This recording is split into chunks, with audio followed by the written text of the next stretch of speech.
Tu ouvres la bouche pour exprimer un simple agacement et en 5 secondes, la conversation glisse en territoire miné. Des paroles anodines déclenchent une escalade que tu n'as ni prévue ni voulu. Et soudainement, le ton monte, les vieux griefs ressurgissent, et cette dispute pour un verre laissé sur la table menace d'avaler toute votre soirée. Si tu as déjà terminé une engueulade en te demandant comment tout a pu dérailler aussi vite pour une broutille, tu n'es pas seul. Le problème n'est pas ce dont vous vous disputez, mais bien comment vous le faites. Tu vas comprendre pourquoi vos disputes partent en vrille dès les premières secondes et surtout comment les désamorcer avant qu'elles ne s'enflamment. Tu repartiras avec 3 techniques concrètes validées par la recherche pour transformer ce qui serait devenu un conflit stérile en une conversation constructive. Tu sauras quoi dire exactement, comment le dire et à quel moment. Le discours dominant en séduction dit qu'il faut gagner les disputes, imposer son point de vue ou tout simplement éviter le conflit à tout prix.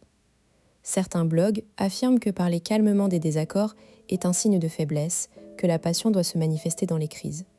Mais cette idéologie nous apprend surtout à prendre position plutôt qu'à comprendre. Résultat, on attaque, on se défend et la relation s'use à petit feu. Gottman, dans sa recherche de 30 ans à l'Université de Washington, a démontré que ce n'est pas la fréquence des disputes qui prédit le divorce, mais bien la manière dont le conflit commence. Il parle de démarrage brutal.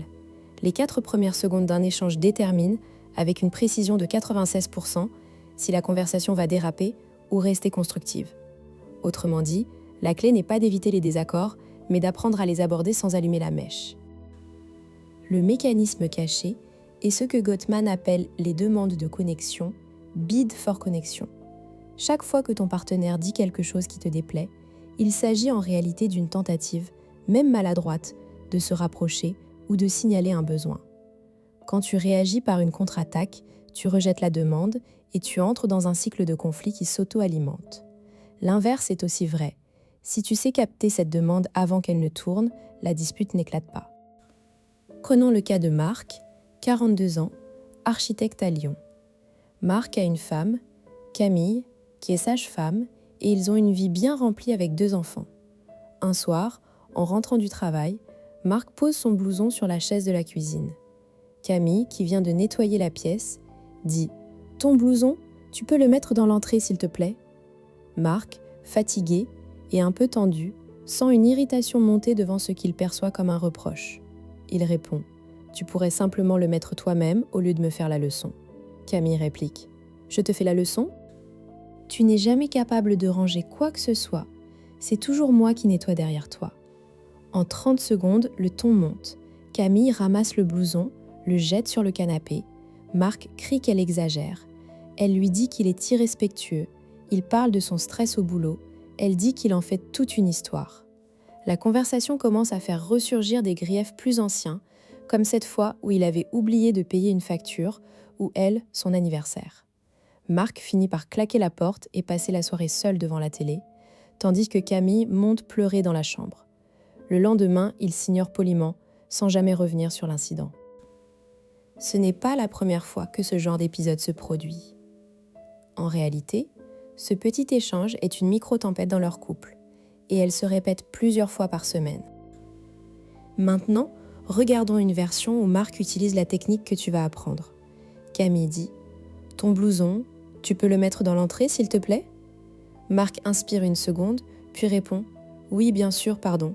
Je suis fatigué, je ne fais pas attention. » Il prend le blouson, le suspend. Camille, surprise par sa réaction, dit « Merci, je suis crevée aussi. » Marc saisit l'occasion. Et si on commandait un sushi et on regardait un film, tous les deux, Camille sourit. Le conflit s'éteint en 3 secondes, remplacé par une proposition de connexion. Ce n'est pas une fiction idéale, c'est le résultat d'un changement de la première réponse. Au lieu de défendre l'ego, Marc accepte la demande et met fin au cycle. Tu peux appliquer ça dès maintenant. Voici comment. La prochaine fois que ton partenaire exprime un mécontentement, arrête-toi et demande-toi de quoi a-t-il vraiment besoin ? Un rangement, de la reconnaissance, une pause ? Le geste est souvent secondaire. Le vrai besoin émotionnel, c'est qu'il se sente écouté et pris en compte. Pourquoi ce mécanisme change tout ? Parce que les disputes pour des broutilles ne concernent jamais la broutille. Elles sont les symptômes d'un besoin non exprimé. Quand tu réponds à ce besoin immédiat, tu coupes l'herbe sous les pieds du conflit. Sinon, la frustration s'accumule, la confiance s'effrite et tu te retrouves à te disputer toujours sur la forme alors que le fond est ailleurs. Chaque dispute évitée renforce la sécurité et la complicité dans le couple. Passons maintenant à la première technique. Tu vas utiliser ce que j'appelle le détournement par l'écoute active. Quand l'autre commence à formuler une critique ou une demande, ne lui réponds pas tout de suite sur le fond. Au lieu de cela, reformule ce que tu as compris. Par exemple, si je comprends bien, tu es agacé que j'ai laissé traîner mon blouson. Cela montre que tu écoutes et désamorce la tension. Ne tombe pas dans le piège du oui mais, reformule simplement.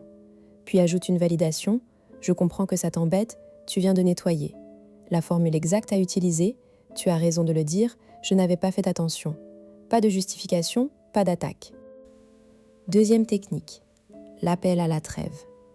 Si la dispute monte encore, tu dois interrompre le cycle en utilisant un code négocié à l'avance. Propose à ton partenaire, on se fait un stop, un mot convenu qui signifie on met le sujet sur pause pour respirer 5 minutes, puis on reprend. C'est une technique validée par Gottman, une pause de 20 minutes calme physiologique du système nerveux qui permet de revenir plus calme. Le piège, c'est d'utiliser le mot en pleine dispute sans l'avoir préparé calmement. Prenez un moment en dehors du conflit pour choisir votre mot. Troisième technique, la règle des 4 secondes. Place la charge de la vérification sur tes propres émotions avant de répondre. Quand tu entends une remarque, prends 4 secondes pour inspirer et demande-toi, est-ce que je veux avoir raison ou avoir une relation paisible ? Si la réponse est paisible, tu prends la conversation sur le ton du désir, pas de la critique. Dis, j'ai besoin de ton aide pour mieux gérer ça, comment on peut faire ensemble ? Cette reformulation transforme une attaque latente en résolution collaborative. 2 objections reviennent souvent.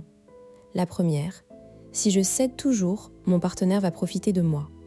En réalité, le lâcher-prise n'est pas une faiblesse, c'est une force qui désamorce le cycle. Si tu prouves que tu es ouvert, l'autre aura moins de raisons de se mettre sur la défensive.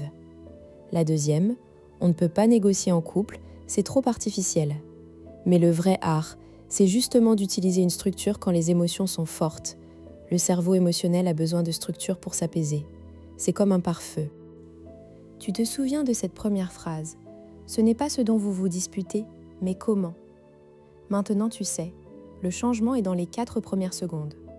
Alors la prochaine fois qu'un petit grain de sable menace de bloquer la machine, retiens-toi une seconde, ouvre l'oreille et choisis la connexion. Mets en pratique ces 3 techniques cette semaine et observe la différence. Abonne-toi pour ne rien manquer des prochains décodages psycho. Et toi, quel mot de trêve comptes-tu choisir avec ton partenaire ?